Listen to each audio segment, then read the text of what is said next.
একবার এক দেশের ভীষণ ক্ষমতাশালী রাজা ছিলেন এবং তিনি প্রজাদেরকে ভীষণ অত্যাচার করতেন। প্রজারা তার অত্যাচারে ভীষণ অত্যাচারিত ছিল, কিন্তু তাদের কিছু করার ছিল না।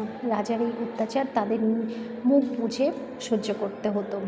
একবার রাজা তার প্রজাদেরকে এইরকম একটা চ্যালেঞ্জ দিলেন যে আমি প্রকৃতিকেও নিয়ন্ত্রণ করতে পারি।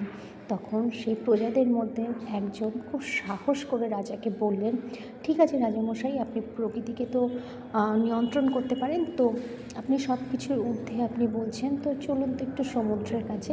সেই রাজাকে তখন সেই সমুদ্রের কাছে নিয়ে গেল। এবার রাজাকে সেই লোকটি বলল যে আপনি সমুদ্রকে নির্দেশ দিন তো যে ফিরে যেতে।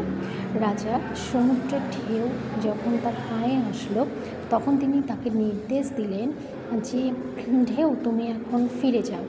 ঢেউ কিন্তু ঢেউয়ের তালেই চলছে। রাজা যতই বলতে লাগলো, ঢেউ কিন্তু তার কথা শুনলো না। সে তত তীব্র গতিতে রাজার দিকে এগিয়ে আসলো। রাজা তখন প্রাণ ভয়ে ফিরে আসলেন। এই রাজা তখন বুঝতে পারলেন যে তিনি সব কিছুর ঊর্ধ্বে নন। আমাদের জীবনেও তাই। আমরা অনেক সময় অনেকে মনে করি যে আমরা সব কিছুর ঊর্ধ্বে, এটা কিন্তু একদমই নয়। আমরা কখনোই প্রকৃতিকে নিয়ন্ত্রণ করতে পারি না।